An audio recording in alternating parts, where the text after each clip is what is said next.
This world is such a, and when I say this world, I mean it. I don't mean an ideal I swear, sense. man, we got the Ghost of Pac in the studio right now. Man. It's such a, gimme. Step, crush. They try to stop me, man. Look, Everybody back off. put me down, try and put me down. I'ma hit him up like an outlaw. Combination, hit him with a southpaw. Knock him out in the first round, y'all. Voice of my city like town hall. Round more pounds than stray dogs. I can make it flood in the drought, y'all.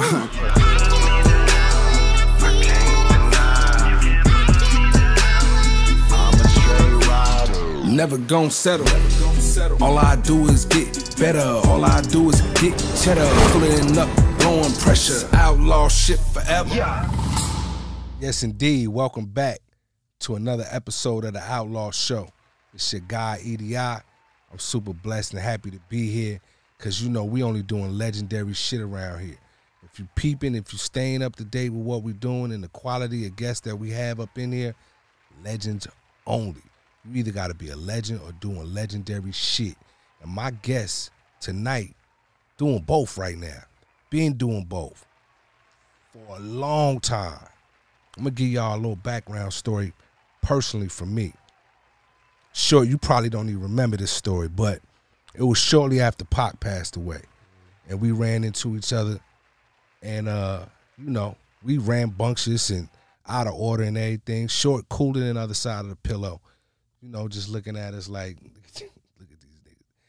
But me, I've always been the kind of person, if I see somebody that's been doing something I'm doing way longer than me, I'm going to ask them a question. I don't really believe in, you know, asking for advice from anybody unless they really know the game. And I have been seeing Short for a long time in this game, maintaining a level of success the whole time he was in it. And I asked you one question. I said, Short, if you got any advice for us, man, you know what I mean? You know what it is. You know what it is. You know what we're dealing with. And you looked at me straight in the eye and you said, don't stop rapping. That's all he said. Yeah. Don't stop rapping. That's one of my mottos, bro, to my hustle. It's always been your motto. And at the time, I understood what you're saying, but I understand it more now, more than ever. I mean, hip-hop is a gift that was given to us. Amen. It was handed down to us. We acquired it however we fell in love with it, and we rose to the top. You know what I'm saying? To be heard by the masses. And I'm like, you was given that gift, bro. Like, that's to me, that's like easy money, man. Just, and I said it to somebody who I know was like laced up, bars, you know, beats, you know, the whole 9 yards on how to do it, how to get money on it. I'm like, man, just keep doing it. I tell it to a lot of people, though. Yeah. Like, bro, you ain't no secret. Just keep doing it. Yeah, and, you know, it wasn't a real complicated response. He didn't get all fancy and, you know, philosophical with the answer. It was simple. Don't stop rapping. And I adapted that to myself as well. So I want to welcome tooshort to here. It is my pleasure, y'all. It is my pleasure to have him here. We're going to get right into it from the very beginning. I first came to Oakland, first time ever in my life, in 1992. You was already a legend. That's wild ass Oakland. Yeah. That's full gun metal shit. 100%. You was already a legend in Oakland at the time. Oh yeah. But I want to get before that. You know what I'm saying? People might have heard your story over the years, but this is the Outlaw Show. Tooshort. Why did you start rapping? Well, you know, I heard hip hop for the first time. I heard Rapper's Delight. We on the West Coast. First time ever hearing it. You know, of course, New York had been running with it for a few years, but only on the street level, in the parties, and you know the story. Yep. But I heard Rapper's Delight, and then not long after that, it was like, you know, Grandmaster Flash was dropping something. There was stuff coming off Sugar Hill Records, Spoonie G, Curtis Blow came out, and it was probably like a year later, 1980. I'm like, man, I think I can do this. Like, I really feel like I can do it. And I felt that to prove myself, I needed to find an instrumental. I already had like little equipment from what my pops gave me. I had the stuff where you could just take a record or a cassette and copy it, or take a record and put it on a cassette. I had that equipment. And I'm like, well, just give me a little microphone and spit it. But I really couldn't get the DJ shit right. So I went and got one of them cheap ass recorders, little ones that just just press the 2 buttons, play and record. Went and got a little cheap motherfucker, sat it in front of a speaker, found an instrumental. It was like a jazz record that my mama had, but on that jazz record it was all instrumentals, and one of them was funky. So I took the funky one, and I just sat there just crawled down on the floor in front of the speaker and just rapped some bullshit. Started busting to the little radio. When I played it back, I'm like, okay, I got the rhythm, I could rap. So I was doing my research. Hip hop, you need some turntables and how it was coming out. And I was like, all right, I already got the recorder. I just need these fucking turntable things, and I need the right little way to do the mic. So I went to Radio Shack and seen they had the little cheap ass mixer, cheap ass microphone, little cheap effects machine, and got in mine. Was like, whatever I get next, that's what I want. Just give me that right there. And she hooked the nigga up, and I was one of them dudes who was. I come across other niggas that had a little sound system. I'm like, nigga, I got these speakers. Want to trade for that thing? I'll trade a nigga some shit. And I just start building up my little first home lab. And probably like by 1981, nigga, I was hip hop. Like hip hop like a motherfucker. Like I had one little rap record, and niggas used to always say, hey, little homie, let me hear your rap. So I just play it for them. Might sing along with it, but I just hit play, and I had the boom box, graduated with the 2 speakers. And then one day a nigga hit me with the hey man, let me hear your shit. So I put the shit on it, and another nigga go, man, we tired of hearing that shit, bro. like nigga, it's the only song you got? And I was like, ching ching, the light bulb came on. I was like, I'm going home to write. Ain't nobody ever gonna say that to me ever again. Went home, made another song, and never stopped making songs since. He didn't stop rapping. For real though. And so when I hear that story, the first thing that come to mind is it's not a more hip hop story than that. That's like hip hop at its essence. You know what I'm saying? Yeah. Like some bit you, and you started figuring out a way to do it. Yep. You know what I mean? That's hip hop to the core, and it came straight from the West Coast. It came from Oakland, and so all throughout the history of hip hop music, we know it started in the East Coast. I'm from the East Coast. I'm from Brooklyn, New York. Hip hop is in me just like gangbanging is in LA. That's all I heard since a little kid.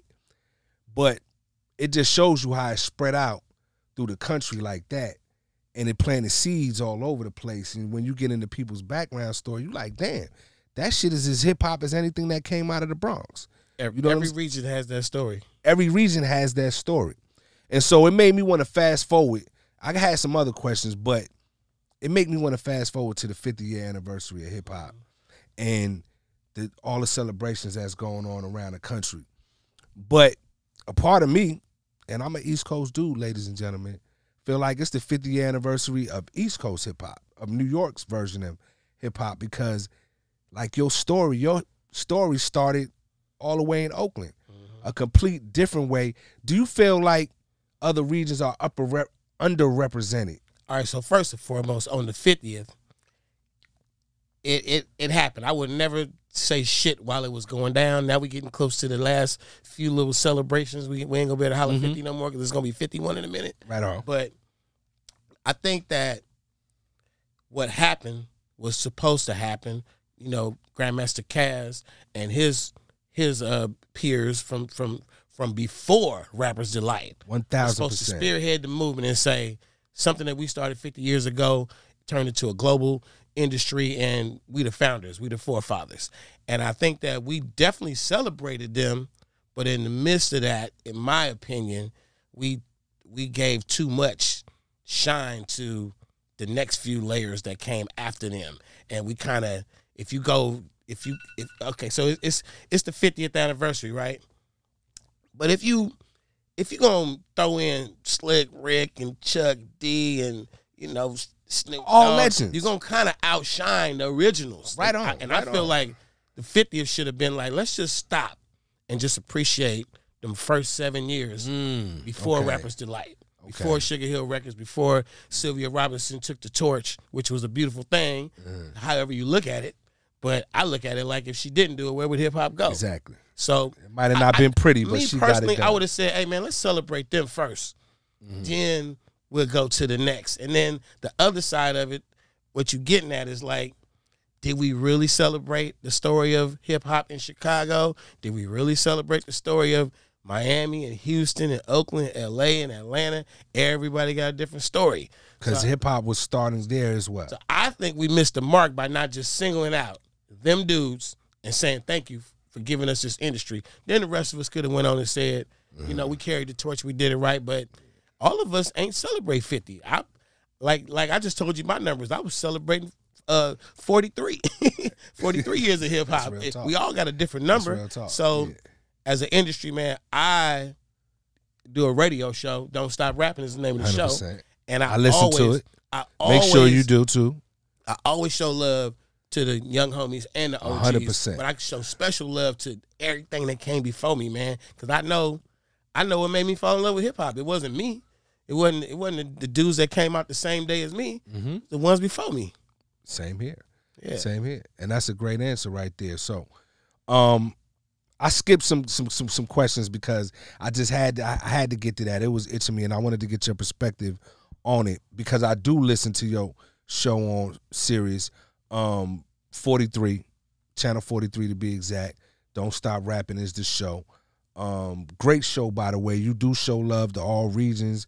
You give people background. You know what I mean? You do it like a real, true elder statesman in hip-hop should do it.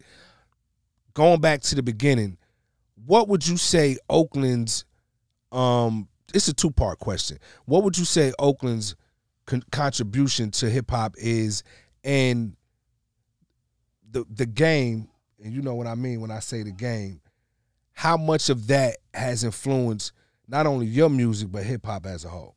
So when you in Oakland and you say two words like the game, has nothing to do with sports. You're not talking about the rapper either. Nothing to do with sports. The game is not even, you could say, oh, it's pimp game. Oh, it's street game. It's a combination of all that shit. And it's really like, the only way I could translate it is by using the word ism. Your game is your isms. Like, it's the shit you spit, it's the shit you are, it's the shit you do, and you got that from a lot of different places. And the way we say it, man, is if you ain't got no game, like, you basically, you ain't got nothing. Right. Like, you got nothing. If you can't even recognize the game, you don't even got to apply your shit. You just got to know it and be able to just if you just need it for defense, whatever the fuck you need it for, you got to be gamed up, man. It starts at a young age in a city like Oakland. It spreads all over the Bay, but just coming up just from the soil of Oakland, it's little motherfuckers, male and female, gamed up. And it ain't like everybody walking around the town just super knowledgeable about the game. You got to motherfuckers got to slick you a few times for you to learn it. You got to, you got to trip up. You can't just start off, oh, I'm a boss player. No, you got to go through some trials and tribulations. It's going to be some little gamed up chick, real young, trying to play boyfriend and girlfriend. She's just going to game you up. And she might be using your ass. You in 6th grade, she in 5th grade. She using your ass. And then getting all your snacks. Yeah, you realize it later on. Later on, you like, damn, when you start learning, you like, I got gamed up by old girl. And then you don't have to be a person who, what they call running game, which is just basically you doing a lot of manipulating and shit and just trying to use the game to your advantage to just do everything. Some people overdo it. But it could really like plant that seed in you where you like become a pimp, or you become a real fucking hustler, or you become a real hardcore executive. Like, you don't never have to be a pimp, but you could walk through high school to college to the executive world and fucking like have that real game and apply that shit. You know what I'm saying? Treat me like a motherfucking pimp. And game has always been in your music. So from the beginning, I was rapping little bullshit lines and shit, 1980, 80, 81, just trying to rhyme and trying to be what I saw and heard on Sugar Hill Records and different records. And then I heard the message. And the message, I tell a story, bro. I was walking down the street with my radio, listening to FM radio, just listening to the radio. I was by myself that day, and the message came on, and I literally stopped walking and just stood there and just listened to the words. And I instantly, I'm talking about, it wasn't even like a day later or nothing. I was listening to that shit going, man, I could picture New York. For the first time, I could see the streets of New York like right now today. It was 1982. And I was like, you know what? I'm about to start rapping about Oakland. And that moment, you know what I'm saying, that changed everything. And I kind of I adopted that. What part of Oakland was the most fascinating to me was the pimp game.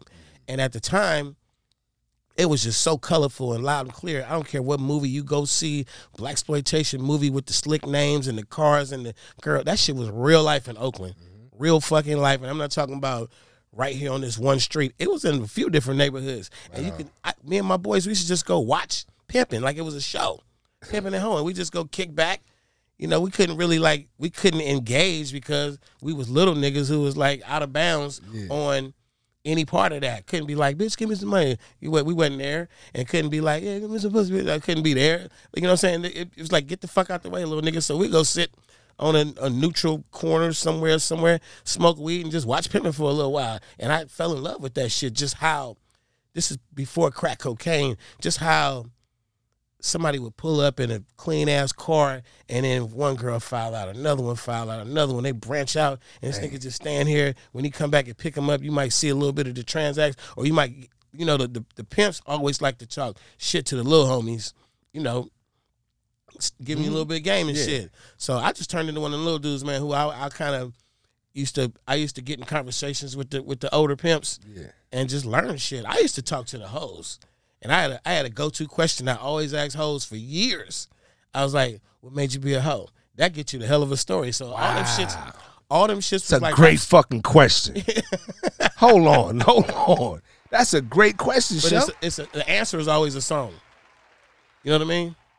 And you talk to like some homeless dudes and be like, bro, what happened? Every now and then you're gonna be like, man, I used to be a gangster, man. I've talked to some homeless dudes that was like, nigga, I was a big pimp. Like, what happened, bro? Yeah. The next thing he say is a fucking song. Yeah. It's a song. Yeah. So up and coming artists, if you're paying attention to what he's saying, is you ain't got to elaborate and start making up shit. Go talk to the people that's out there living a life, and you'll get a song. That's what he did. You'd be surprised what your granddaddy did when he was your age. Or your grandmama.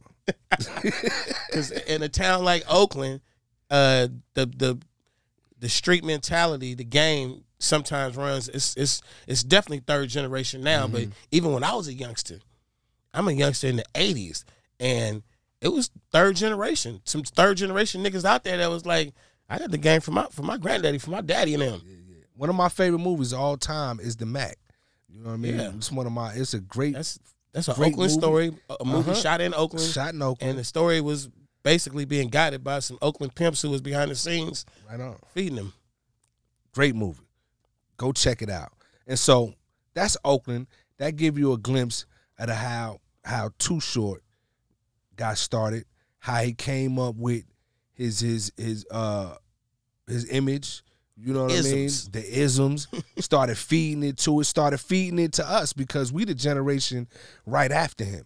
You know what I mean? And so I remember going to school and hearing, bitch, oh, you don't like me to call you like that? You like to have sex? You like to, but I'm like, what is this? Because up until that point, I'm hearing hip, hop, hibbity, my Adidas. We hearing a lot of that shit. But at the same time, what we seeing what you talking about. Even though we not hearing it on the East Coast. We seen pimping and drug selling and all of that shit. It just wasn't in the music. And so some people may call that pimp hop. I've heard pimp hop. I mean, in the message, he talks about pimp shit. He does. He go through everything that he's seeing in the street, walking down the street. My auntie was the first person I heard ever rapping the message. Yeah, that's she knew that song word for word. That was the coldest song. Nothing before that was anything like that. Period. So would you say that's the birth of reality rap? He ushered in a whole new genre of hip hop, a whole new style. Because not long after that, Run DMC was like, "It's like that," and that's the way. It was so many songs that like you almost had to have your reality song. Yeah, like give me a little bit of your reality. I'm doing songs like The Ghetto. Yeah. I'm just looking at the streets like you. One of my favorite Too Short songs. Like rap music. That's when like Chuck D said we the CNN when we really started telling you what we see. Yeah, and it it's at a point now where we like to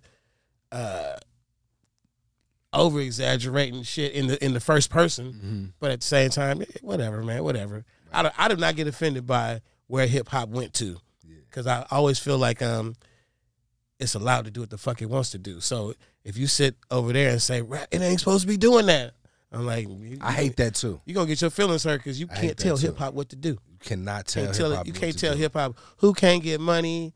You know what I'm saying? Because a little nigga slip on the internet right now from buttfuck Iowa somewhere and fuck the whole game. Don't need your permission. Yeah, you know what I'm saying? And fuck the whole game up. And that's how we came in the game too. Was looking. I'm sitting there looking like, all right, I got Houdini, the Kumo D, Grandmaster Flash, Run DMC, LL Cool J. It's Styles. It's here comes along Public Enemy and Eric B. and Rakim and EPMD. And I'm looking at where do I fit in? Mm-hmm. And you know,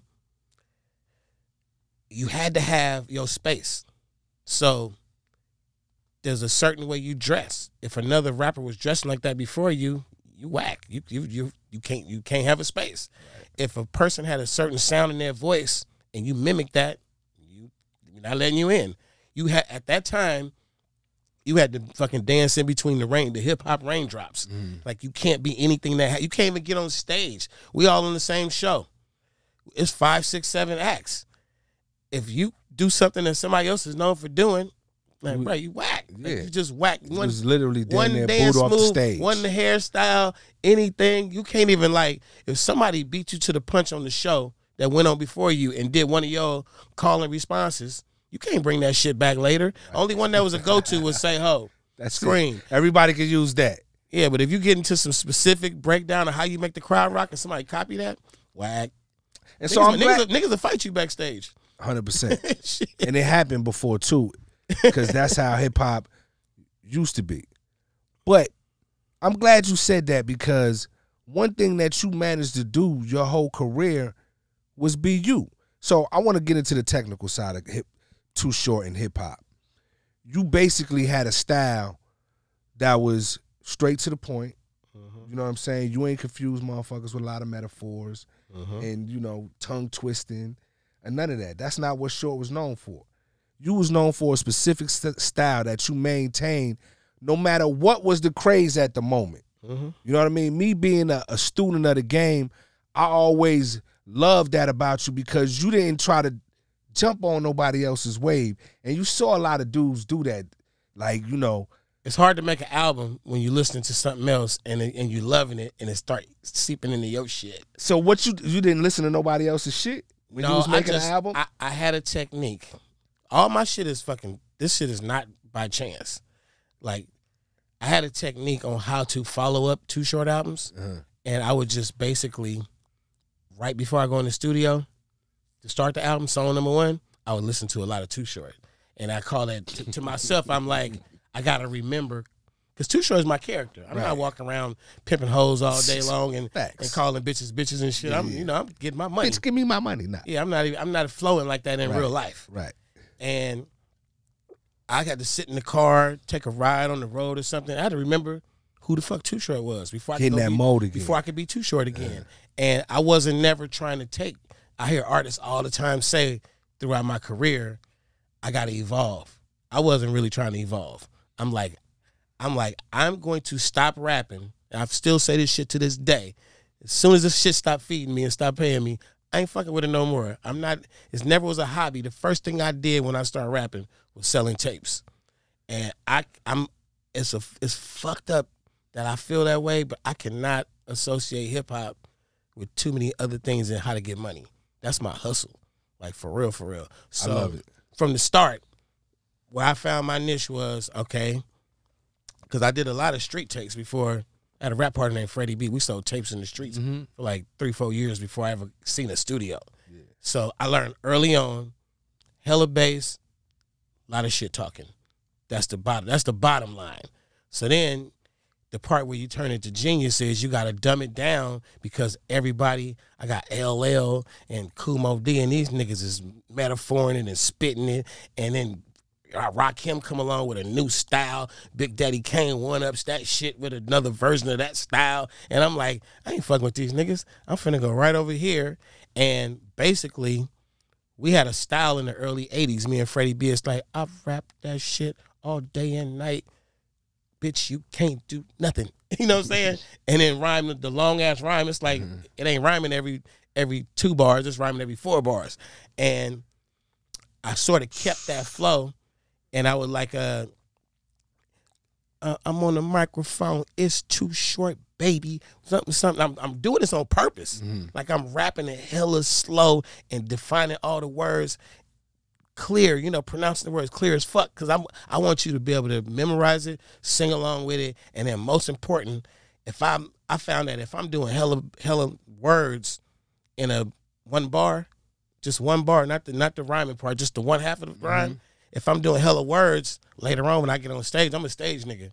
I can't rap that shit because there's too many words. So I'll be in the studio, facts, getting my point across, writing, but then I go, you don't need to say these 2 words. So I'm dumbing this shit down on purpose because I'm listening to my competition, smarting this shit up on purpose. They in the dictionary dropping these words and shit. And I'm like, I'm just gonna really talk like niggas talk outside and just not even really ever. You sit down and talk to me and be like, bruh, your vocabulary is off the chain or some shit, whatever. Your intellect is off the chain. But when I'm playing Too Short, I'm like, I'm not giving you the real me. I'm giving you my character I created to be that nigga in hip hop, Yeah, I heard Dr. Dre say, this shit is fucking entertainment, and laugh. Back in the 90s, I'll never forget, he was doing an interview on MTV. He was like, man, we not fucking walking around here angry all fucking day. This shit is entertainment, and laugh. And that shit always struck me a different kind of way because I came up under a dude who was really in the living where he was rapping. You know what I'm saying? You know him. But he was an artist. Pac was special, man. He was not.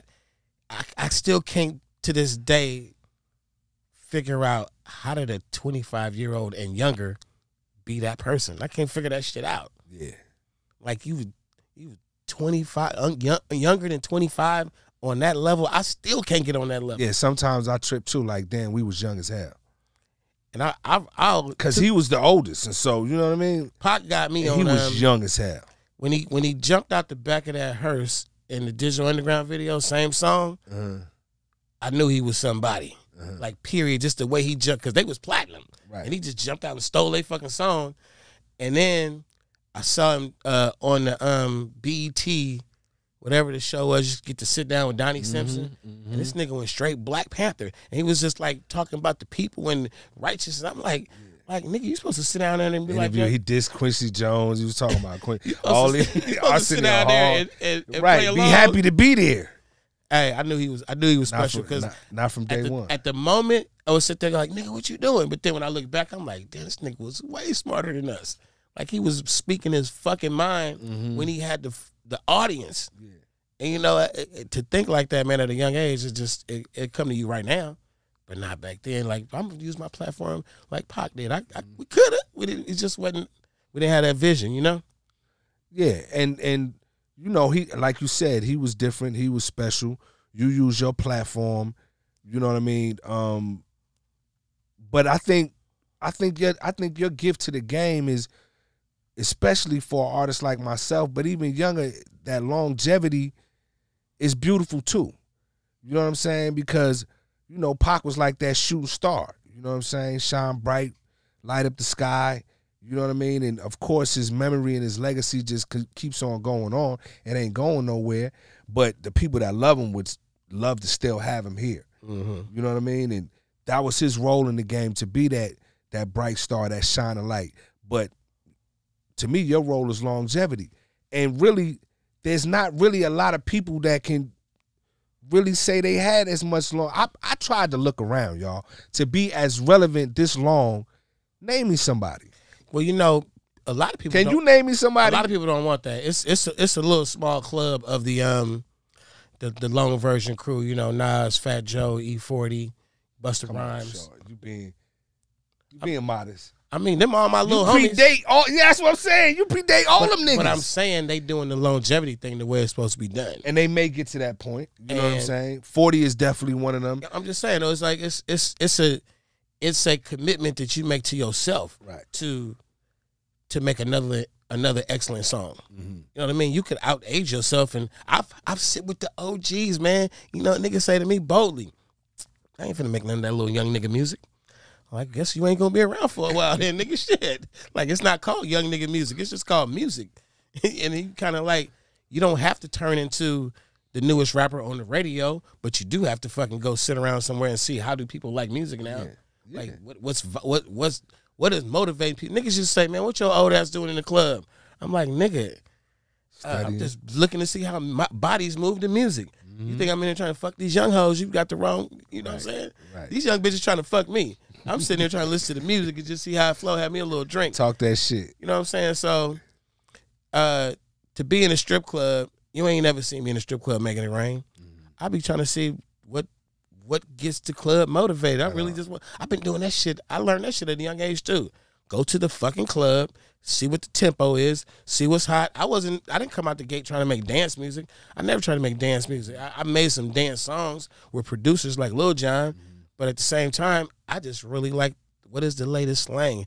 What is the latest move? What's the fashion? I don't want to, man, I'm telling you, man, the longevity thing is a choice. Because it's a nigga that froze in his tracks in 1999. Nigga ain't never changed the shoe look, the pants look, the walk, nothing on the rap, the beat selection, nothing. Yeah, he came to a show we did in Canada too. That nigga you talking about, he came dressed just like 1996, and people get stuck once they fall in love with something. They get stuck at that era and that mode and don't want to evolve. Would you say the South added years to your career? That move you made in the 90s? I would definitely say that my affiliation with Lil Jon in particular, Jazzy Faye, the Atlanta strip club scene, and the college campuses, the AU Center, and the vibe coming from Morehouse and Spelman and Clark, and just a mixture of all that. Me just seeing what that was outside of my regular world and going, damn, this it's a whole new breath of fresh air for me. Like, and yeah, it gave me it to me, it's the difference between, do you think Too Short would have stayed in the 90s and just kind of made that classic music and that would be that? And right now I'd be doing shows right now, just doing my songs only from the 90s? Or do you think I would have stayed on the West Coast, not moved to Atlanta, stayed on the West Coast, and also evolved to stick around, like E40? Like, I don't know. I think that in my case and 40's case, Lil Jon was instrumental to bridging us from where we were to where we went to. It was an easy transition. And Lil Jon, because of the way he did his production. So Lil Jon was doing, and you could call me, hit me, say I'm stupid as fuck, but Lil Jon was one-upping a version of what he got from like watching Memphis music with the throw them bows and that, the way they was 100%. getting down, and it was Get Buck and all that shit. And he came in and it was called Crunk, but it was kind of the same kind of vibe. And he took the Bankhead Bounce and kind of took that shit with it, that Memphis shit, and kind of, they always had that part in the song, the fight part. And Lil Jon early on used to do that shit, like get the little angry part and the chants and shit. And then he got popping and was doing shows. And he called me one day and he was like, man, I just seen some shit in the Bay. This shit, they call this shit hyphy. And he was like, I want to do some of that shit. So he was like looking at it like it was the Kendrick kind of sound that had that energy. Just that wild fucking just raw ass energy from the listener and the person who's performing it. He was like, I want to do some of that shit. Lil Jon gave me Shake That Monkey, Blow the Whistle. He gave E40 Tell Me When to Go. Classics, and he started giving us these hyphy tempo songs, but then he went back home and he was giving the same kind of songs to Yin Yang and Petey Pablo and Usher and shit. And it was a mixture. Then he'd come back to the West Coast and he'd give us songs like E40, Snap Your Fingers. That's a down south song. He was mixing that shit, and it was working. And if Lil Jon is producing a down south song for a West Coast artist with a down south beat, the first thing he say is, "Don't rap like Southern artists. Rap like you." Right. So that's him producing, and he just did some shit. So I really feel like legendary. I feel like a guy like that is a music lover, and he saw some shit that motivated him. He's like, man, I want to do this shit. So I hear that tempo right now. It's that little 100 beats per minute that just make you feel good when you hear it. That shit is in hip hop now. It's in R&B.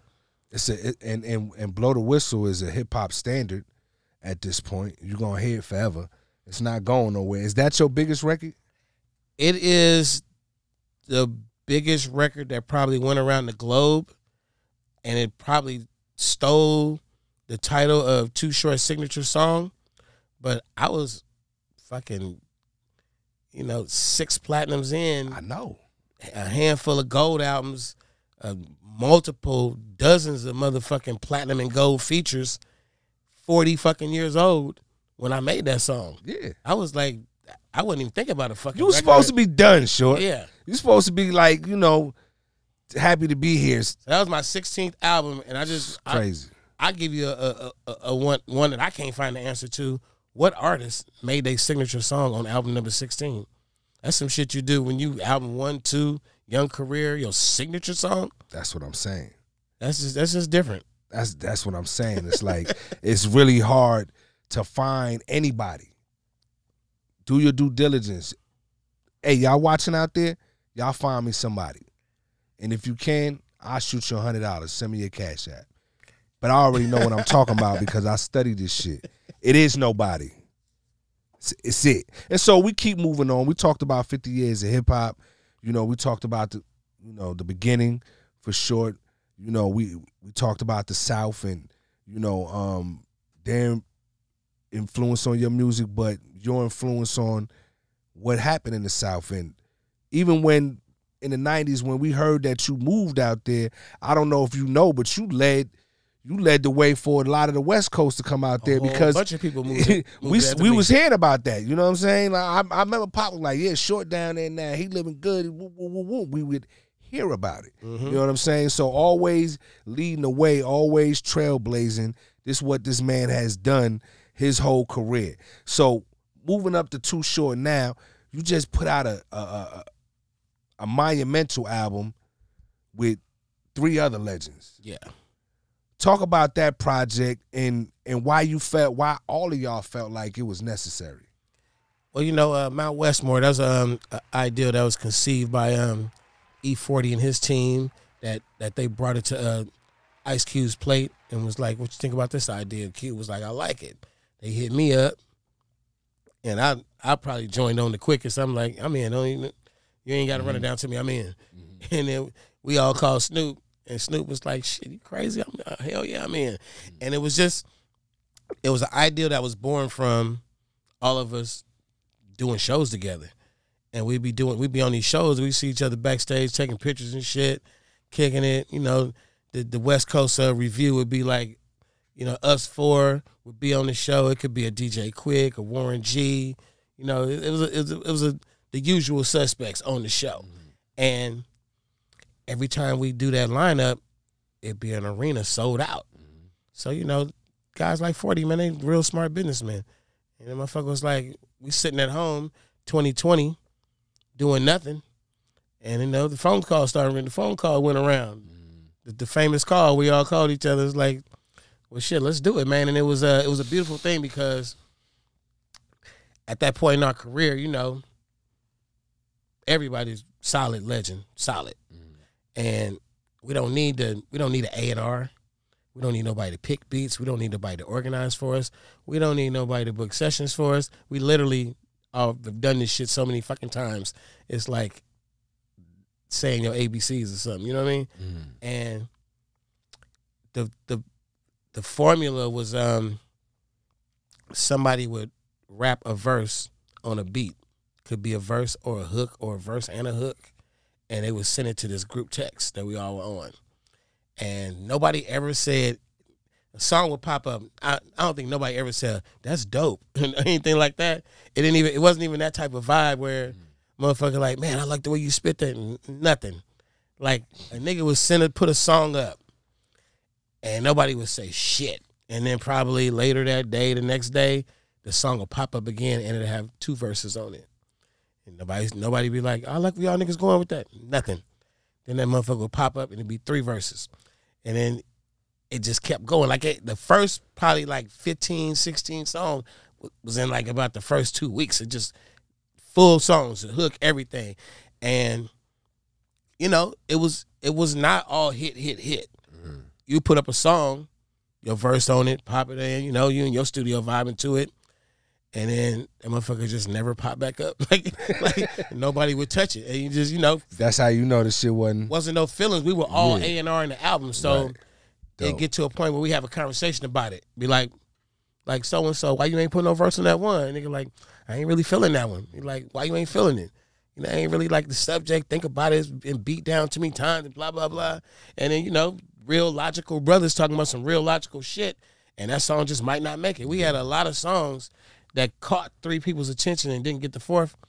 It ain't gonna make it. You know what I'm saying? Wow. And, you know, it just, the formula happened so fast. We were making songs. You got 4 solo artists. Like, my thing as a solo artist is 3/16 and a hook. That's my job. You know what I mean? I know now it's a two verse world now. Sometimes even one. Sometimes one. Yeah, I'm about to say. Sometimes but one. I'm a 3/16 and a hook. Yeah. That's your homework. Yeah. You got to write a song. So when you tell me, nigga, your job now is 16 bars, man, we didn't stop till we got to about 48 songs. Damn. I was like, let's just go to 50, make it an even number. But motherfuckers, that's enough. So dope. And so, okay, I want to switch gears then. We talked about Mount Westmore. You know the wave right now in hip-hop is female hip-hop. You know what I'm saying? The females, it's their time, clearly. They doing numbers. You know what I mean? Short, you was hard on them for years, man. I'm proud of them. What's your favorite word? I'm proud of them right now, though. And it's not even a subject matter. Like some people trying to criticize what the females are rapping about. I'm looking at the takeover. And to me, I find it quite fucking amazing that we're in a place in hip-hop now where it's a lot of male rappers whining and crying about what happened today in their life. And the females is like, bitch, shut up and break me off. I love that shit, bro. I love it. I love it. I think it's the evolution of hip-hop. I don't think that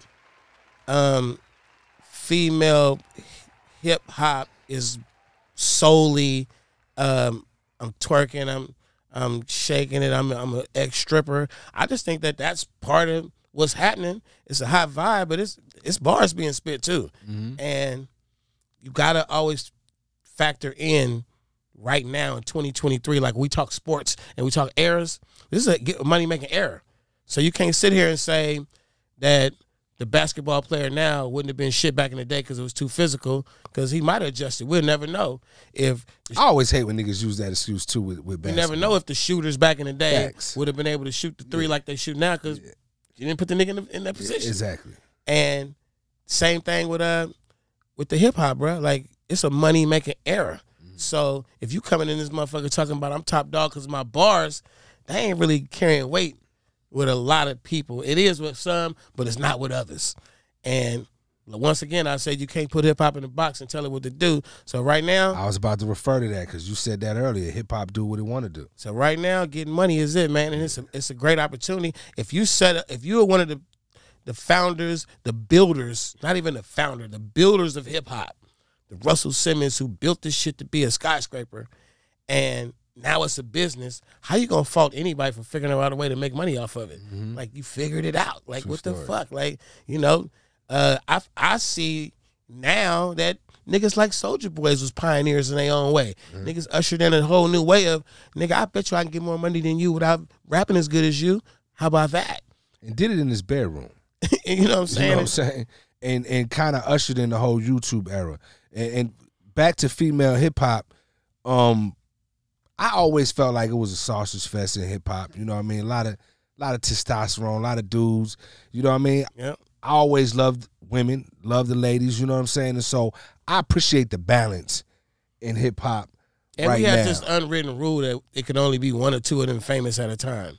And they knocked that fucking door down. Yeah, they knocked that wall down. They kicked it in. You got a favorite? Of the females, I love the movement. Like, if you jumped off into my playlist, you'll be like, nigga, you listen to all that shit. Like, you know, I study music. I do the radio show, so I spend a long part of my day just flicking through YouTube videos, and my DJ always be sending me like little playlists and shit to find shit. And I love music, man. I probably have one of them music collections that, you know, motherfucker have a field day just flipping through my computer. Like, it's shit up in there you probably forgot about. Like, I'm a music man. But I'm telling you, the movement is amazing because it's, okay, let's just take a layer down from the females we know about. Do you know how fucking hungry female rappers are that ain't made it yet? Like, anywhere you jump True off, story. it's like, bro, I got bars and they spitting and they got demos and they got links and they got shit. And it's like, it's for real, man. Nah, they ain't playing. They in your DM trying to get features. They got their bread. You know what I'm saying? Like, female hip hop is dozens, if not hundreds, of female rappers that got like 50,000, 100,000 followers. They got a fan base. They local famous. They regional famous. Man, keep going, man. Just get your money. That's all I say. And coming from the Bay, you know, I know that the perception is you want to be the biggest and the best. You want to be the next Megan, Cardi, Nicki, all that. But really, you don't got to go that far to get that bag. nah. And I don't want you to shoot for mediocre, but I'm just saying, don't consider yourself a failure if you're not number one. I purposely avoided trying to pretend like number one in my career. Yeah. I'm like, I didn't want the motherfucking, I didn't want the role of one. You know, the fucking, the entourage gotta be there, security detail with the motherfucking privacy taken away, and the, you know, the schedule just fucking relentless to the point where you are such a star, you fucking sick of yourself. You can't eat dinner. I never wanted that shit. I wanted to fucking, like, my first album I made was Born to Mac. That's me. Go look at the fucking album cover. You can't see who that dude is. That's me doing that. They like, man, you got to get famous, bro. I'm like, nah, nigga, the album cover is really the car. The nigga sitting there with the jewelry could be anybody. Yeah, I Classic, though. I didn't even want to shoot videos. I was like, I'm about to be the coldest underground rapper ever. I didn't want the fame. Damn, And you wanted to be like the first original Ghostface killer. yeah, I'm just saying, bro. Like, he ain't even want to. Yeah. That had been my career up to that point. Like, I could, in Oakland in 1984, before I ever put my picture on anything, I could tell a nigga I was too short. A nigga might start laughing.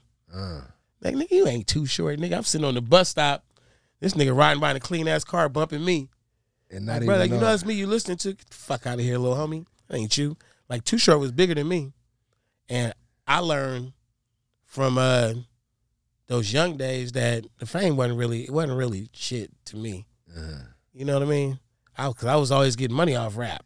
And like then, you said, you started selling tapes out the trunk. and I was like, I'm just going to pimp this shit. I'd rather just be anonymous and shit. But then, you know, Life is Too Short came out. It was like, bro, you got to shoot videos. It's a fucking hit record. It's playing on the radio. And, I you know, it's a job. I would never take it back. The fame has been really good to me. Had a lot of fucking fun being famous. A lot of fun. It is, you know, facts. This is Hollywood. It's perks to the shit. Yeah. You know what I mean? We're going to get into some of them perks as we move on because we definitely got to do a trade and war stories with Too Short. But before we get to that, you know, I gotta ask you because you're one of the few artists in your historical career. You're one of the few artists I could really count on one hand that had the pleasure of working with both Tupac and Biggie. Yeah. And knew both of them Very well. very well. During about the friction years. during the friction years, before the friction years, and all of that. You knew both of them. You know, the music is out there, so it's documented that this man worked with both of them, and it's not a lot of people that have done that. Talk about the similarities between the two, both Geminis, that you can see from your perspective, and just your thoughts on that period. Well, you know, it's very understandable why they were close when they were close. Because working with both of them, first of all, that work ethic of excellence at a speed that nobody else could be excellent at. Like, how could you, like, I watched Pac write on a piece of paper. It was more than 16 bars. I watched him write it as fast as his hand could write. And I'm thinking, you know, I'm over the shoulder, just not reading what he's writing, but just like, this nigga ain't writing rhymes like that. Like, yeah, I'm just thinking that to myself. We was on the Cocktails album. That's like probably like my 5th platinum album. I'm sitting there like, fucking with my diamonds. Yeah, he wrote that shit without stopping. I was there. Yeah, I remember that day. And I'm sitting there, he writing so fast that the writing is like intense on the paper. And then he goes, I'm ready. Like, ready for what? Nigga, get in the booth. Like, nigga, you just wrote that down. And they go in there and they spit that excellence. And I seen him do it. I heard the story from so many other people. And I don't know how he did it. And then Big, he gets in the studio and he ain't even writing it on paper. This nigga is writing inside his mind. And the whole room is engaged in laughter, conversation, music, noise, interruptions. And he's memorizing this shit in his head. Now, crazy. You got to know this and tell me if I'm wrong on this. Jay-Z started rapping like that because Biggie was doing it. And that's kind of like, that was his kind of hero, his big homie. Mm-hmm. That, you know, he really looked up to Big. Right. And Lil Wayne started doing it because Jay-Z was doing it. And they got the same last name, and that was his hero. Mm-hmm. So he's like, it's just I can't write because it's hindering my talent by having to write it on paper. Let me just get out there and spit it. Yeah. Spice One used to do that back in the day. Just go in there, spit a couple lines, punch me in, spit a couple lines, punch me in. I thought he was being weird, but because, you know, nigga like right. That was, you know, that was just my thinking. But it was, end result was always dope with Spice because he had Ant Banks on the board and it hit that shit and you wouldn't even know it happened like that. Come on, man. Multiple classics. So then when all these little niggas grew up and heard Lil Wayne don't write, it was like, nigga, I don't write. I just don't write. I remember one of my young artists I first put out the bass guy, Lil B. He was in a group called Pack. Got my Vans on. Yeah. So Lil B, before he was the bass guy, he came to me one day and he was like, they used to call me Pops. He like, hey, Pops, can I make an album tomorrow? And I was like, what, you want to make some songs or something? He said, no, can I make an album in the studio tomorrow? I'm like, what are you talking about, nigga? He was like, can I make an album? I'm like, make an album, nigga. He's like, whatever. This nigga went in the studio the next day and made an album. And I'm like, how the fuck did you make an album? He's like, I'm just rapping my feelings, whatever. I'm just rapping. Mm-hmm. I go back and think about it later. I ain't think, like, he started doing some shit where he was making songs without a thought pattern, just go.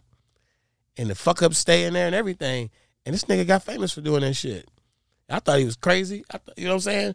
And I'm giving Big the founder of that shit. Now, many niggas freestyle in the studio.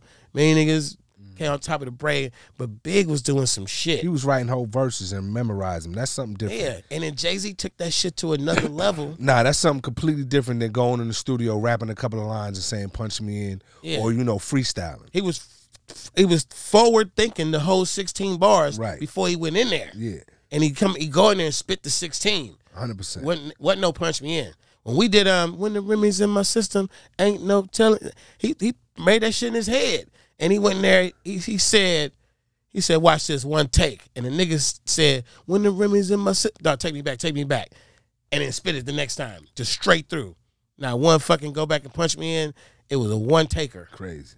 And I was just sitting there. That was a session. Nigga put me in a position on that session, bro. You been in them sessions where Pac or somebody get down too fast, and then somebody else get down, and you're like, nigga, what the fuck am I finna do? Like, it brings out the best in you, but there's a moment there where you sitting there going, fuck. Right. Fuck, bro. Yeah. This niggas just did this for real. Yeah. And on that song, Carl Thomas did the hook. It was already on there. Puff Daddy did the first verse. It was already on there. Me and Big come in to finish the song. This nigga does the right in the brain thing, and I'm sitting there with a blank piece of paper, just sitting there laughing with all the bitches in the room and kicking it, and he go in there and spit the shit in one take. Everybody go, ooh, ooh, the whole room. Now I'm sitting there with a blank piece of paper, whole song done. Everybody like, let me know when you're ready. Nigga, fuck. But I had a homie with me. I had one homie with me, my nigga P.O., just me and P was in New York. I was like, P, you hear what this nigga just did? Like, nigga, I got nothing. And P said, P, he don't rap or nothing. This is my street nigga. He said, listen to the song. He said, the hook say the world is filled with pimps and hoes. We just talk about those I know. He said, not a near nigga on this song said anything about a pimp or a hoe yet. I was like, bam, we got it. Damn. Cold game. We got it. Classic material. I just brought the song home, you know what I'm saying? I didn't try to outdo nobody. I was like, I'm going to make this song about pimps and hoes. Classic material. Yeah. And that was that, so. That's how it came about, man. The niggas give you that pressure, man. Even Tupac with that finger fucking with my diamonds. Like, nigga. Oh, man. When he said that shit, I was like, oh, he on You know what's funny about that song? When y'all pulled up, the song was finished. It was done. And he was like, I want to be on that song. You don't tell a nigga like that, no. Oh, so I done seen him do that before, too. He just took the song and he listen to the song. When he come on, it's like 4 minutes or something. He just murder it. Like, back then, though, like now, you want to be the nigga on the first verse because ain't nobody really listen to the whole songs. Yeah, especially when the DJs but back play, then, the last nigga on the song carried weight. Yeah. Like, I'm finna bring it home. That was weight. That started with the symphony. You know what I'm saying? And the Juice Crew. And Kane went last on it and killed everybody on it. You always wanted to be last on the posse cut. So, moving forward, great stories, by the way, man. We appreciate you sharing with us over here at the Outlaw Show. But of course, it's the Outlaw Show, so we like to get a little deeper. You know, I remember that day when Pac came to do that verse. I remember walking in the studio and there was other celebrities in there. You know what I'm saying? It wasn't, you know, Pac was a star, of course, at the time, but there was other celebrities in there too. And so I was fucked up because I seen a DOC in there that day, and the DOC was like my favorite rapper. Probably MC Breed. Breed was there, you know. It was a couple more than I'm probably forgetting. It was just like one of those situations where, I was just happy to be a fly on the motherfucking wall. Like, oh, shit. Okay, let me not say too much because Pac was, you know, if we got to acting up too much, he'd be like, man, y'all niggas go wait in the car. Y'all doing too much. And the most rarest thing in the world back then was a motherfucking camera. No cameras. Like, a camera might even start some shit. No cameras. And I mean, it was beautiful. Ladies up in there, you know what I'm saying? It was weed and alcohol. It was like what you would think a tooshort session it's supposed to be and all of that. And, you know, we was just young up and I was just happy to be there. And then, you know, I think y'all went and did something later on that night too. You know what I mean? Y'all might have met up. Every studio session was followed by a nightclub environment. Yeah, well, we wasn't invited to that part of the part of the day. You know what I'm saying? We was too young, so we got dropped off. And I don't know what happened. You know what I'm saying? I wasn't doing all that shit to get head in the vocal booth and then fucking in the bathroom. Well, you know, Pac came back and, you know, he had a couple of stories to share. And we sitting there like, yeah, nigga, you know, you dropped us off, so we don't really want to hear that shit right now. But we got this part of the Outlaw Show called Trading War Stories, named after the song called Trading War Stories on Pac's album, The Diamond All Eyes on Me. And we ask our guests to come up here and share a story with us that they might have never shared before. It could be a groupie tale. It could be, you know, it could be something. I got a million stories. I can start you off with the Outlaws Barbershop, Studio City. Nigga get a haircut like 5, 6 p.m. and these niggas lock the door. And I don't want to name no names, but it's a real famous dick sucking female just knocked half the barbershop down. Blah blah blah. Like, damn, that's how I go down here at the Outlaws Barbershop. Okay. Damn, short. Wow. I was there one of them days. You was there for that. One of them days, yeah. It did pop off sometimes like that at the barbershop. You know what I mean? Shout out to Napoleon and Mooney. You know what I mean? You know, they spearheaded that for us. And, you know, some legendary. But that wasn't a I'm just having to start off. Just to break the ice. I did live through one of them episodes.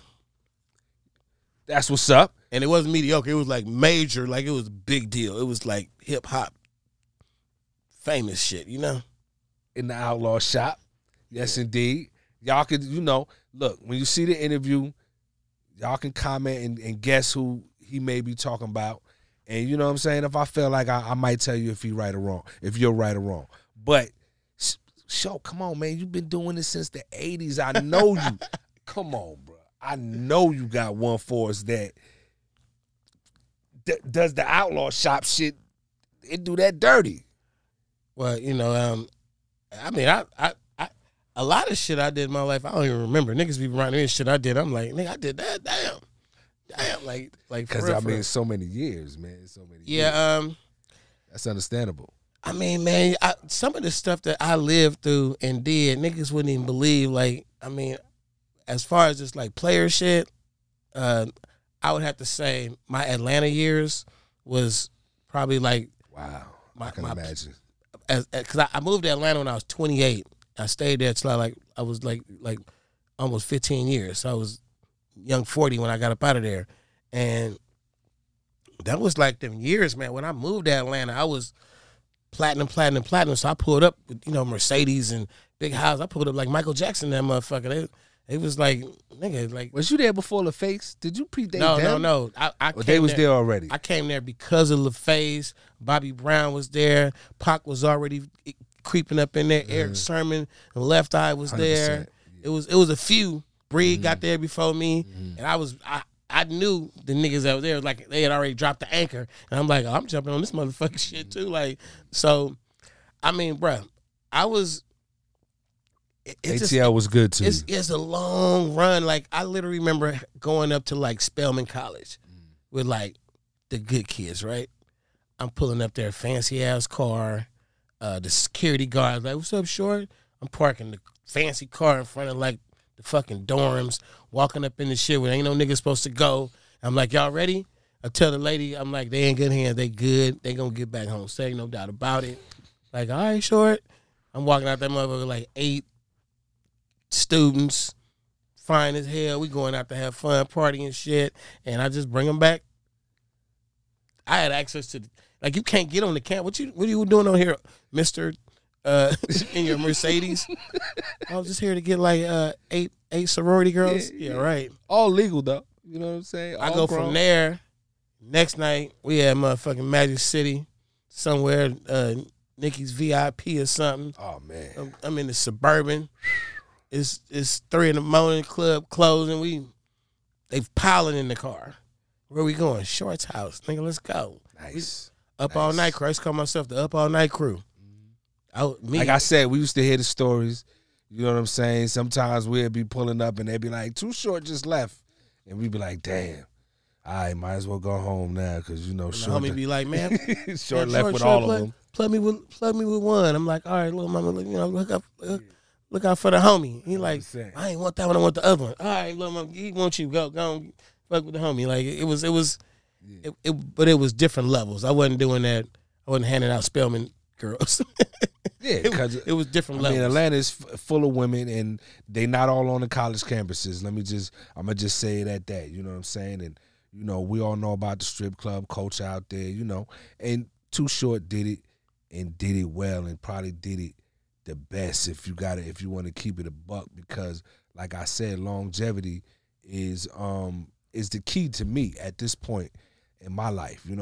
I told you about the advice he gave me when I was a young whippersnapper. He said, "Don't stop rapping." I continue to implement that into my life, into my own career, still doing it at this point. Too Short, what is life like now for you, though? We done talked about all the crazy days and everything you did, all the success and all the accomplishment. What is life like now for Too Short? Well, I pretty much kept my same flow all the way up to the New Year's Eve when 2020 was coming in. Like I was the OG in the club 2019, like full speed ahead. And then the quarantine hit. We got into the Mount Westmore thing. At that time, my first child was born. My only child was born in Christmas 2018. Wow, you had your first child in 2018. So when the quarantine happens, I'm like with a 1-year-old. And I'm just like, having this life-changing experience where they start lifting the quarantine. And, I'm one of them people that say shit got a little weird after COVID. People got a little weirder.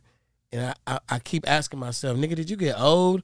Or when I'm looking at this shit from outsider point of view, and this shit got a little weird, man. The world definitely changed. Like, it just got a little different. And I was mostly doing the things that I did to have fun. And then certain things that I used to have fun doing ain't fun no more. in 2021 and on, it ain't the same fun. So I kind of changed my flow on what I was doing. I still socialize a lot, but I don't really go to nightclubs anymore unless they paying me. And I kind of calmed down a little bit. You know, the nature is still in me, but I just kind of, the way I used to just scout it out and do it all the time, I kind of chilled out on that shit. And I've got this new thing I do now is I just focus on hustling and getting money and building that legacy, that tooshort legacy. So that turned out to be, you know, it's like I used to be a workaholic to a certain extent. So I'd work every day, but then I'd go out and play every night. And I just did a lot of that shit. But now, like, I turned into like a little workaholic, man, where I do it to the late hours of the night, and I wake up and I stay on the fucking hustle. And it kind of, I don't know if it's the age, the maturity, the after COVID vibe. I don't know what the fuck it is, but I find that I'm having more joy in hustling than I am in the fun part, the mixture. So I hustle a little more than I used to, and the benefits are a little more than they used to be. So I think that where I'm at in the game, if I want to stay in the game, I got to work a little harder than I used to.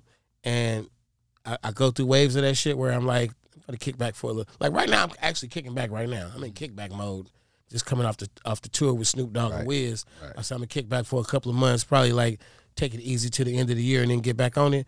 But I'm a hustler, bro. Like I can't do nothing unless I'm hustling. And I kind of fucked around and got hooked on the hustle more than the fun, because, you know, it's different out there now, too. It's very different. It's very Socializing different. Is way different. Socializing ain't the same. It ain't the same. Yeah, so it's people like trying to get to come up and all this different shit. And everybody got a phone, and everybody, can you really have a good time because everybody wants a picture? I used to be able to take bitches. Everybody trying to blow their gram up. You know what I mean? I used to take a bitch to the back cave, hit a couple of back streets, showing her where she at. Now the bitch just pinging and shit. Yeah, now she pinging everything. You know what I mean? Might leave one of them little things in your car. You know what I mean? Yeah, so that whole thing switched up a little bit. And, you know, being a father changed me a lot. And, you know, like I said. They say children to give you perspective. I kind of think sometimes I'm like, maybe you're hustling so hard because now you got a child. It ain't just for yourself no more. So it could be that. But you know, I got my phone keeps ringing like, man, let's go do some wild shit. I'm like, bro, they still want you to turn. They still want the turned up short. We'll call you later, man. Yeah. It pops out every now and then, but I got that shit up. I'm OG status now, man. Yeah. You know, I'm 57, pushing 58. So, man, well deserved. You did it. You did it. I mean, the evidence is there. You heard the whole interview. You know what I mean? We gave you sprinkles here and there. We couldn't give you everything, but we gave you sprinkles here and there of what it was and what it was like for this man. And now, I'm going to tell you one last thing on perspective. So if you got a rapper like, you know, Big Boy and Dre 3000, you know, Pimp C's and the, you know, niggas like Scarface and, you know, niggas across the land, Snoop Dogg, all these niggas is coming in saying Too Short was very inspirational to me wanting to be a rapper, to how I wanted to be a rapper. You know what I'm saying? And you think about all the rappers that I influenced in the late 80s, early 90s. Niggas was like, man, niggas short. Like, you know, they're just looking at the cars and the whips and the women and the shit talking. And niggas that slipped in the game generally, you know, like niggas like Pimp C and Snoop Dogg. And think about the niggas that they influenced. And then think about how prevalent, you know, these little niggas. It's like, I'm a player. I got 2 bitches. I'm going to take your bitch. All that's from the Too Short DNA, hip-hop DNA. And we sit around and we debate, you know, who's relevant. And I'm like, don't bring that conversation my way, because I don't need a record on the radio for my phone to ring every weekend and make 50 fucking racks. You know what I mean? Just rapping somewhere for 20 minutes at a time, like not even whole fucking shows. And don't argue me about, am I relevant, when half the niggas out here is trying to spit game on some shit that I introduced in hip hop. That was my niche. That was my one little niche, spitting game. Now spitting game is a whole fucking genre. And I stay quiet, but I like to spit my opinion on that word relevant, man. And I just think in hip hop, Don't fucking say Relevant is the hottest artist with the most shit on the radio right now today. That's the youngest nigga. Relevant is the nigga that's getting money. If you getting money off hip hop and you servicing your crowd, your fan base, you're fucking relevant. You don't got to go get a job at UPS or FedEx and you rapping is feeding you and your family. You are relevant, period. Talk that shit. Motherfucking Too Short, ladies and gentlemen. And that's why I started the show off the way I started it off, talking about your relevancy and your longevity in the game, because like I said, I'm a student of this shit and I had the opportunity to watch you in different eras. And like I said, no matter what style came along, Short just maintained who he was the whole time. And so he's still here to this day, still relevant. Like we both saying to y'all, that's some free game for you. Do you. Don't worry about what's popping and what's popular and all of that shit. Do you, and when you find your niche, just do that shit to death. And don't stop rapping. Ladies and gentlemen, Too Short on the motherfucking Outlaw Show. Thank you very much. Hell yeah. This is a game-filled episode right here, y'all. We gone. This world is such a, and when I say this world, I mean it. I don't mean an ideal I swear, sense. man, we got the ghost of Pac in the studio right now. It's such a, gimme. Step, crush. They try to stop me, man. Look, Everybody back off. put me down, try and put me down. I'ma hit him up like an outlaw. Combination, hit him with a southpaw. Knock him out in the first round, y'all. Voice of my city like town hall. Round more pounds than stray dogs. I can make it flood in a drought, y'all.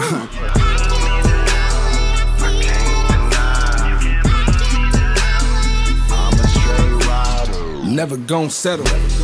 All I do is get better.